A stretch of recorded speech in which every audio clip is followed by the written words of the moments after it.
Welcome to BNEWS Weekly. I'm Phil Gallagher along with BNEWS producer Sydney Bowles, BNEWS reporters Tad Stefanak, Robert Paris, and Susan Abramson, Peter Brown with the weather, and Gretchen Carey with the community calendar. Thank you for joining us. The Burlington Select Board Monday voted to submit a letter of support in favor of 24 units of over 55 senior housing. The vote was meant to be a formality after a lengthy public comment process, but Select Board Chair Mike Renyons pressed the developer's attorney Thomas Murphy for additional conditions to benefit the community. First, Runyon asked that the maximum allowable number of units be reserved for current Burlington residents. Second, Runyon asked for more of the development to be set aside for affordable housing. The last-minute requests almost scuttled the vote as the town's attorney, Lisa Mead, said the additions could send them back to the drawing table. Let's listen. Attorney Mead, let me ask you this. Can we reserve the right to negotiate a development agreement at the conclusion of the ZBA hearings to address these two issues? Or do they have to be addressed tonight? Yeah, the horse will be out of the barn by then, Mr. Chair. If you wanted to negotiate a development agreement, my recommendation is that the board not vote on this tonight, that you work out a development agreement now with the developer, and then your letter of approval be based upon that development agreement moving forward. Okay, I want to wrap this up. Obviously, I think we all do. So, then Tom, here's what I would like. I would like to make the first condition part of the motion tonight, that whatever that number is under the law for local preference, that's included in the lottery if it gets to that point. The way that Attorney Mead described it, I have no problem with that. In the end, the letter of support was conditioned on the maximum number of units being reserved for Burlington residents. The vote does not guarantee the development gets built, but it does increase the chance that the Massachusetts Executive Office of Housing and Livable Communities signs off on it in the coming months. However, it also needs Zoning Board of Appeals approval. Burlington residents can now opt into residential compost pickup. The Department of Public Works is offering a one-year trial program with Black Earth Compost to see how many residents are interested. Residents who pay a monthly fee or buy a 6-month subscription will receive a wheeled compost tote that they can leave at the curb along with their regular trash and recycling. Here's DPW Business Manager Rachel Leonardo explaining the process. Residents can sign up, pay month to month for weekly or bi-weekly collection, or they can opt for a 6-month subscription program, which will save a little bit of money. And the more residents who sign up, the less this is going to cost everybody. The current price for a monthly plan is about $21 for weekly pickup or $16 for bi-weekly pickup. The price goes down to $14 and $10 respectively if 600 residents sign up. Of course, the object is to reduce the amount of trash sent to the incinerator by putting your garbage in the compost bin. Burlington is acknowledging today, July 21, as Parks and Recreation Professionals Day. Select Board member Nick Priest read a proclamation into the record. It's great to be able to read this aloud and present this to you on behalf of the Select Board.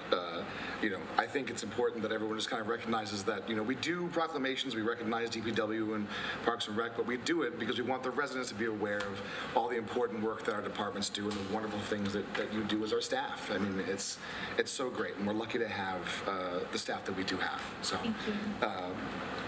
Whereas the Burlington Select Board recognizes that the Parks and Recreation field is a diverse and comprehensive system that improves personal, social, environmental, and economic health, and whereas the Select Board recognizes the importance and benefits of park and recreation services that enrich the lives of its citizens and help make this community a desirable place to live, work, and visit, And whereas the Select Board supports the skilled work of park and recreation professionals to strengthen community cohesion and resiliency, connect people with nature and each other, and provide and promote opportunities for healthful living, social equity, and environmental sustainability. And whereas the Select Board values the essential services that parks and recreations professionals and volunteers perform to provide recreational and developmental enrichment for our children, youth, adults, and older adults, and to ensure our parks and recreational spaces are safe, clean, inclusive, welcoming, and ready to use. Now, therefore, be it resolved, the Burlington Select Board does hereby proclaim July 21st, 2023 as Park and Recreation Professionals Day in Burlington, adopted this the 17th day of June, 2023. Burlington's Department of Youth and Family Services is hiring a new youth homelessness case manager for a grant-funded position. The full-time social worker will help young people ages 17 to 24 find housing. The position begins July 31st and is funded through September of 2024. After a months-long absence, one of Burlington's sculpture park's cherished artworks is coming home. Follow Your Heart was damaged on the night of February 2nd, and it was sent back to Rhode Island artist Mark Hooley to be repaired and reinforced. Sculpture Park Committee Chair Barbara LaRue said it's not clear whether the sculpture was damaged by foul play or by the cold weather that night, but there have been conversations about increased security at the park. But she says there's a wrinkle. The feasibility study in the works right now is looking at whether the best place for a renovated police station expansion is right where the sculpture park is today. LaRue said that if that's the case, the sculpture park would have to move. So they're putting off installing cameras until they have that feasibility study, likely in the next few months. Now, the main agenda item is a party. On Saturday morning, residents can gather by Havoc the Dog, you know where he is, on the town common, to enjoy snacks, games, and prizes, and to see Follow Your Heart return to its rightful place. Dr. Lisa Chen has officially begun work as Burlington Public Schools Assistant Superintendent, and she brought with her a months-long entry plan to get up to speed. Phase 1 of the plan, from now until November, includes listening and learning from stakeholders. In Phase 2, Chen plans to use the data from her conversations to develop a summary report that will guide her actions as Assistant Superintendent. Chen says she's already spoken with school board members, principals, and assistant principals, and is reaching out to local religious leaders and PTO presidents. There's just a list of people that I will be seeking their feedback and input so that I can better learn more about the cultures and the rituals and traditions. But as Dr. Conti said, really to establish a relationship with everyone here so that they come to trust me and also the process, because in my experience, I could have the best ideas in the world, but it doesn't really mean anything if you don't have the community behind you. Superintendent Conti says Dr. Chen's plan is a good one for transparency and for setting expectations. I also think it's a great document from my perspective for pacing, because Lisa officially started July 1st, and then everyone wants everything done by July 2nd. And so we also need to make sure that Dr. Chen, as rapidly as she is picking stuff up, has enough time to develop relationships with people and get to know us as well. An audit of diversity, equity, and inclusion in Burlington schools, it's in its final stretch with a draft report expected in August. The district originally promised a report in October of 2022, but had difficulties with its first contractor. A second contractor, Commonwealth Consulting Agency, was first expected to deliver the report by the end of June.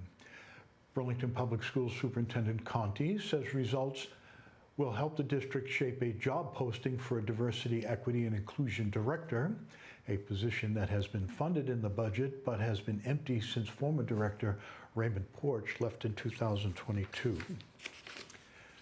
Believe it or not, It's almost back to school season, which some others may be looking forward to. So RE/MAX Realty experts, People Helping People Food Pantry, and Burlington Hilton Garden Inn are seeking donations of backpacks. The drive is seeking backpacks for all ages and genders and is aiming to collect 150 bags for Burlington students. This is the 4th annual drive from the group. For more information, contact RE/MAX Realty's Shannon Jenkins at shannonjenkins@remax.net. You can see that our crack staff has that up on the monitor for you. Life sciences and high-tech companies continue to flock to Burlington. The real estate company Nordblum reports it's already leased 300,000 square feet of office and lab space in its Burlington and Bedford developments. The companies are working in artificial intelligence, advanced optics technology, medical devices, clean energy, 3D printing, and medical imaging. Among the new and expanded leases is Nth Cycle, an advanced metals processing and recycling company, United Imaging Intelligence, an AI firm based in China that is relocating from Cambridge, and Lantheus Medical Imaging, a global leader in manufacturing diagnostic imaging agents. If you've ever been driving around Burlington and wonder how it has got to be the way it is, Robert Fahey is a good person to ask. Fahey writes the blog Burlington Retro, and he joins us to share the stories of some of Burlington's oldest roads. BNews producer Sydney Bowles has this story. Today we're going to talk about some of the oldest roads in Burlington, and this time we're going to be talking about the long road that now comprises Locust Street and Mill Street. Along the road we had a poultry farm, we had a blueberry farm, we had a pig farm right here, and a sawmill just down the street. And ultimately, when you crossed the line into Wilmington, you ended up at another farm that became a golf course for a while, and even a ski lift for a brief period, just over the border in Wilmington. So a long time ago, a man from Turkey who was born in Greece came here to Burlington to raise pigs on this piece of property. He died in 1962, and his wife took off, and there were no children here, so the town ended up with the land and didn't quite know what to do with it. So for a while, there was a perfectly intact farmhouse here with curtains and medicine in the medicine cabinet, and silverware in the drawers, and 2 beetles out front where the kids learned how to stick shift. But it was getting vandalized and it was unsafe, so the town ended up turning it into a park called Rahanis Park. That's named after Mr. Stalyanos Rahanis. In the 1950s and 60s, you didn't need to go to the supermarket to buy eggs, and that's good because we didn't have any supermarkets, but you could get eggs right here on the hairpin turn of Locust Street, because this was the home of Kay and Alfred Cabral in the 50s and 60s, and they raised chickens and sold eggs right here. Now it is known as Sparhawk Drive. And just around the hairpin turn on Locust Street that we all love to hate, you could buy blueberries from Ernst McKechnie. He was a teacher, he was a guitar teacher, and he was a prominent blueberry farmer. In fact, these were known as the biggest and best blueberries in New England, right here. If you went down Chandler Road, you would find nothing down there except the Chandler household over here on my left. It was owned by a family of teachers known as the Chandlers, and then it was bought later on by Ellery French, who was a journeyman printer. He had a printing shop here and did things like brochures and the programs for weddings and all that kind of thing. Now, this road, Ellery Lane, is simply the former driveway to the Ellery French house, which was, of course, way back when, the Chandler house. The old roads are interesting because they usually involve some natural element, because way back, of course, we had to live off of the power of water, a river. And so you'll find that usually the beginnings of any town around here began with some sort of natural feature, and the economic activity kind of clustered around that natural feature.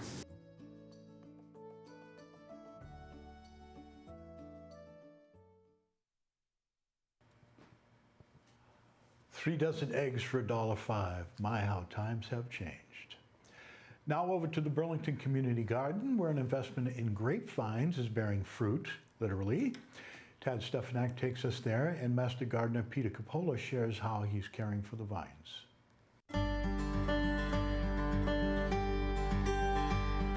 So mid-June is the time to prune a lot of the growth that's on your grapevines to allow the grapes all the energy and the water to go to the grapes and not into producing more greenery.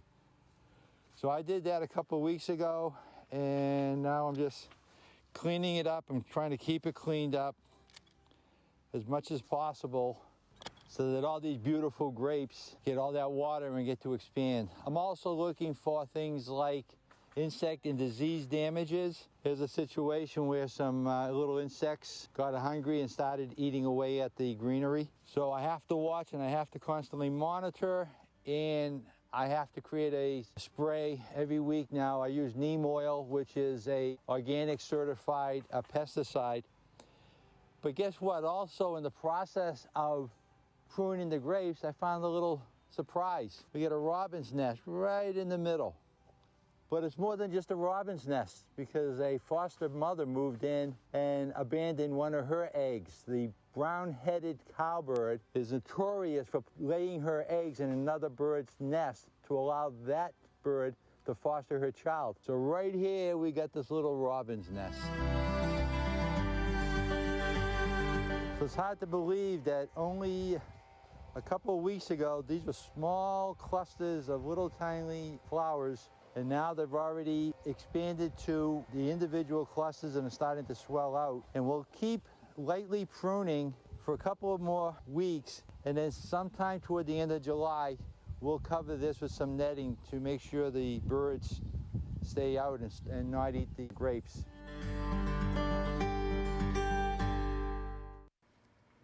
You may know Rabbi Susan Abramson from Temple Shalom Emeth, or from her programming here on BCAT.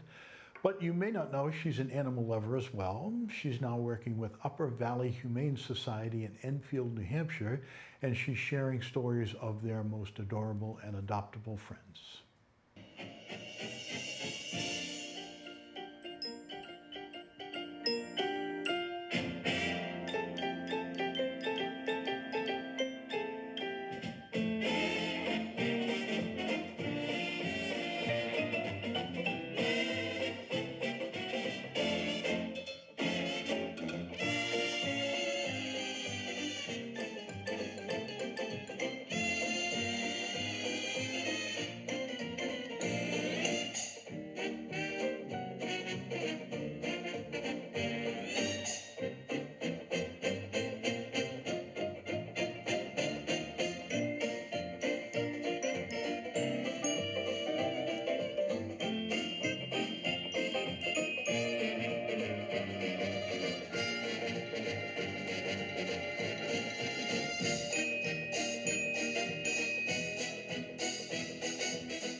We have Millie here today. She's about 3 years old. She's a spayed female.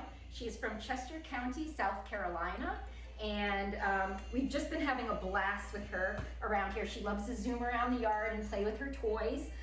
But also I think she'd do great in a household that just wanted to take her for leash walks. Millie is super sweet and affectionate with everybody she meets. She would like a household that's probably a little bit on the quieter side.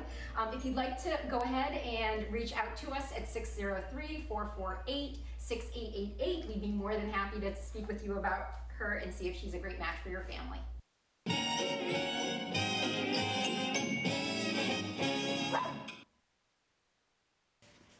It's going to be hot this week, no kidding, but we're not totally done with this rainy weather yet. Let's check in with BNEWS weatherman Peter Brown for the details on this week's weather, and stay tuned for your community calendar with Gretchen Carey. Well, everyone, this is Peter Brown with Oakshire Weather for the next 7 days. Here we are heading in towards the latter portion of July. I know it's hard to believe that we are staring down at August already. Starting our period on Friday, average highs at this time of the year should be in the mid-80s, and we're going to be hovering in the upper 70s to around 80 as we have a kind of stiff easterly wind coming in off of the ocean. So a little bit different feel to the air than what we've been used to with this really warm southerly flow coming in off of the Atlantic south of us. Looking at our temperature map, looks like most of New England and almost the entire country is going to see a chance of average to above average temperatures. The only caveat to that is if you're traveling down into the mid-Atlantic or the upper south, that's the only area where they're going to be seeing below average temperatures, but it's still pretty warm over most of the U.S. And of course, looking at our precipitation chances again, nothing too much different than we've been seeing, but it looks like here in eastern Massachusetts, we may be able to eke out just an average precipitation week. So hopefully we won't see too many of those flooding rains that we've been seeing over the past couple of weeks. So as we go ahead, let's take a look at those 7 days of weather coming up. And again, starting out our period on Friday and starting out our weekend, we'll be seeing again the chance of showers Friday and Saturday. Temperatures, again, hovering around 80 on Friday and then just a couple degrees warmer as we get into Saturday. Now, when we get into Sunday and then into Monday, the start of your work week, looks like the sun is going to come out for a couple of days. I know that's something we haven't really been able to say since going back into the spring. It looks like the rain is going to stay away from us on Sunday and Monday, and those temperatures again will respond in kind, getting up into the mid-80s, so really pleasant conditions. And actually by Monday, it looks like that air mass is going to finally dry out a little bit. Unfortunately, just in time for Tuesday though, and going right through the end of our period, the humidity is going to return on Tuesday. Those showers and thunderstorm chances each and every day come back, and our temperatures are going to climb up into the upper 80s on Tuesday. They're going to back off a little bit on Wednesday because I think there's going to be a little bit more in terms of cloud cover and maybe steadier rain, but then sun is mostly back with us Thursday with scattered heavy showers and downpours and temperatures again in the upper 80s. So everyone, get out there, enjoy the weather, and have a great week. Hi, I'm Amy Poehler, and you're watching BCAT. Go Red Devils.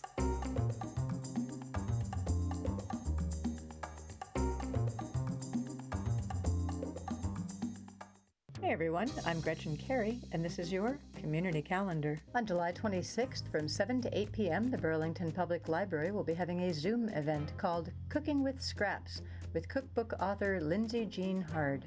Pre-registration is required to the event. To register, go to burlingtonpubliclibrary.org. Also on July 26th from 5:30 to 7:30 p.m., the Burlington Presbyterian Church is having their monthly community dinners. Everyone is welcome and the event is free of charge. On July 27th from 1 to 2 p.m., the Burlington Parks and Recreation Department will be having a children's show on Simons Park called Oh No, the Kidstock Show. I'm Gretchen Carey, and that was your Community Calendar.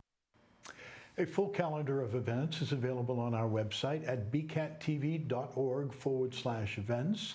You can also find a full calendar of events at the Burlington Public Library website. As we do every week, we are sharing a photo from a member of the community. This one is from Gwyneth McNamee. She says it's from her back deck.